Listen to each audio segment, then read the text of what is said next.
last several months, it seems, Antonio Brown has been one of the most talked about athletes across sports and social media. But none of that talk is centered around anything from the field. And tonight, John, that trend continued. Once again, not a football story.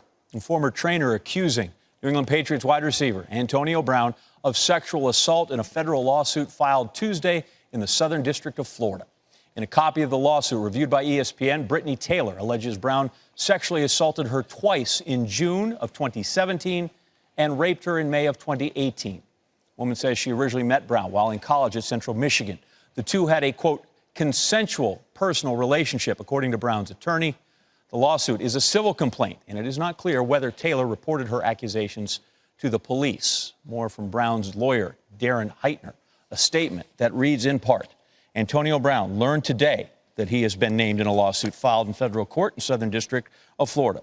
Mr. Brown denies each and every allegation in the lawsuit. He will pursue all legal remedies to not only clear his name, but to also protect other professional athletes against false accusations. The statement did acknowledge at least one instance when the two engaged in consensual sex. ESPN legal analyst Ryan Smith joins us now. And to reiterate here, Antonio Brown is facing a civil lawsuit alleging a sexual assault. As of right now, no criminal charges have been issued. So with that being said, Ryan, what is the legal process for a lawsuit such as this one? Well, it's interesting. I'm glad you mentioned that because it's not as if we're talking about a prison situation or anything like that. This is simply a claim that Antonio Brown sexually assaulted this woman and that she is asking for money damages.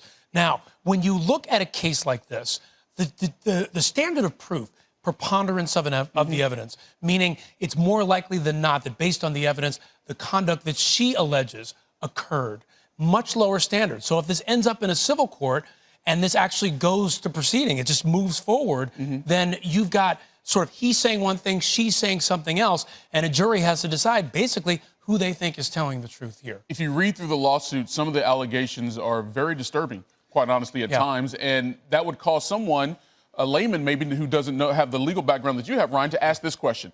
If the allegations are that serious, why would someone, not to speak for this particular accuser, why would someone file a civil lawsuit prior to anything from a criminal standpoint involving the police? Part of it is because they can.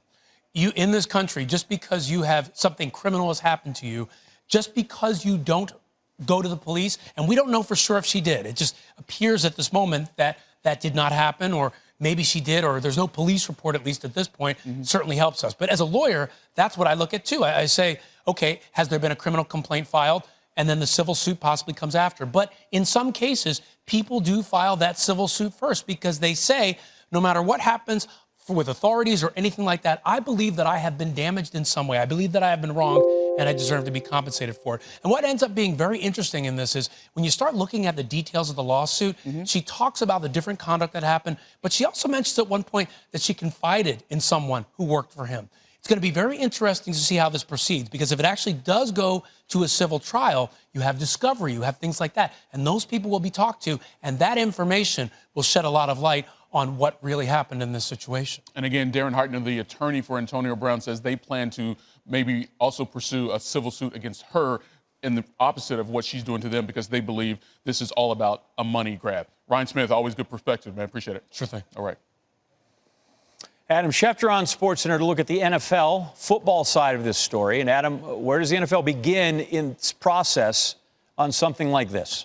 Well, John, it is beginning its process right now because the NFL did not know about this. It was unaware of this particular situation until tonight. And so this is unfolding in front of the NFL's eyes, just as it is unfolding in front of the eyes of everybody else. The NFL will have to gather as much information as it can, as quickly as it can, and try to make a decision. Now, tonight, the NFL has not rendered any comment whatsoever on the Antonio Brown situation. But when you speak to people around football, they have wondered whether the NFL and Commissioner Roger Goodell could go ahead and place Antonio Brown on the commissioner exempt list, which would give everybody time to sort out some of the details of this case, to figure out what did and didn't happen, and then to make a more educated decision with the benefit of time. Again, another person said the commissioner exempt list at this point in time, it's premature to say that, but I think there are other people who think that could come into play here.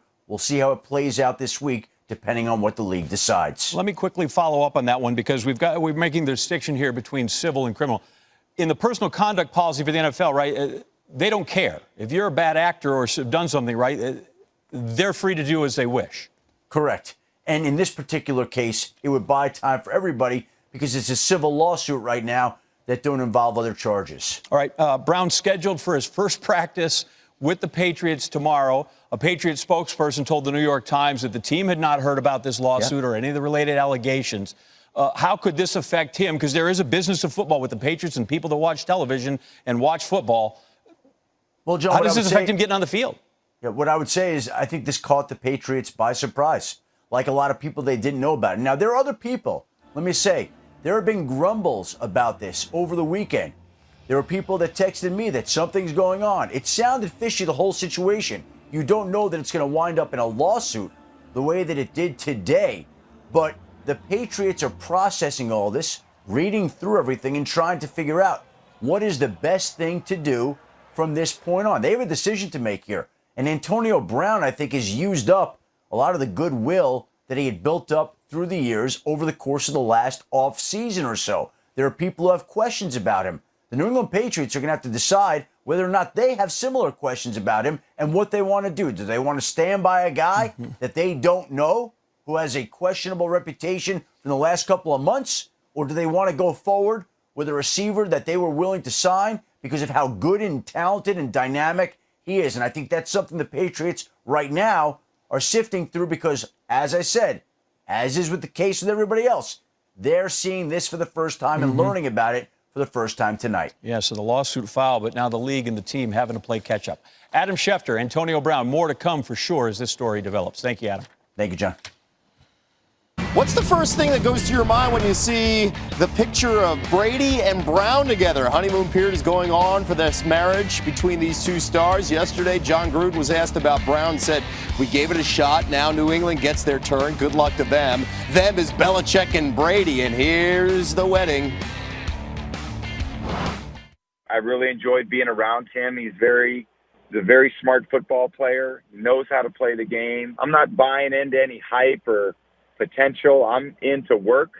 He's into work, and our entire offense is into doing what's in the best interest of the team. And I'm really excited to get to practice on Wednesday. We're going through information with him like we would with any new player, like we did with offensive linemen last week, and just take it day by day and see how it goes.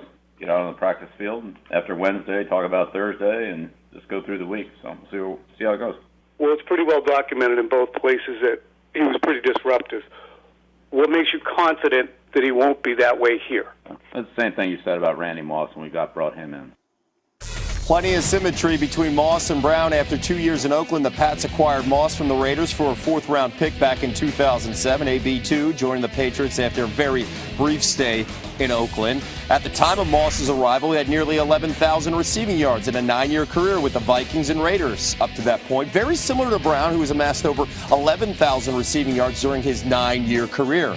And if AB's Patriots career is anything like Randy's, New England's going to be tough to beat with that offense. Moss caught an NFL record 23 touchdowns in his first year, helping lead the Pats to a 16-0 regular season. The future Hall of Famer finished his Patriots career with 50 touchdowns. He talked to our Adam Schefter on a podcast. When you look at the potential of what could possibly happen, I mean, I had fun in 07. I mean, I know the team did, the organization, the coaches did, Bill did. I know everybody had fun. So I think Bill's just looking at the potential of what could possibly be. And there's a lot of people that don't like the decision. There's a lot of people angry about the decision. It's week 2, man. Let's play some football. Great to have our head coach here, Jack Del Rio, with much more on this storyline. How do you see the fit with AB and the Super Bowl champs, especially when they come in and say it's a clean slate, you're coming in, we don't look back in the past? Well, first of all, the best team in the league just got a little better. All right, there's no question about AB's talent. So he comes in, he's going to have to conform to the way they do things there in New England. And I mean, I just think that's it. If he wants to have a happy ending, he's going to conform and do it the Patriot way, which is Bill's way. Yeah, and what does Bill's way mean? Does that mean less social media? What exactly does that mean? That means don't do anything that would hurt the team. That means do business, be professional. You know, I think one thing that the Patriots have done a great job of is not like making it blurry. It's a clear line, okay? Help the team win. That's what we're about here. All right, keep an eye on one issue. The number 84. That's Ben Watson's number. He's serving a 4-game suspension. The team cannot contact him during that suspension, and number 84 is AB's number in the NFL. We'll see how this plays out. Jack, thank you. You bet.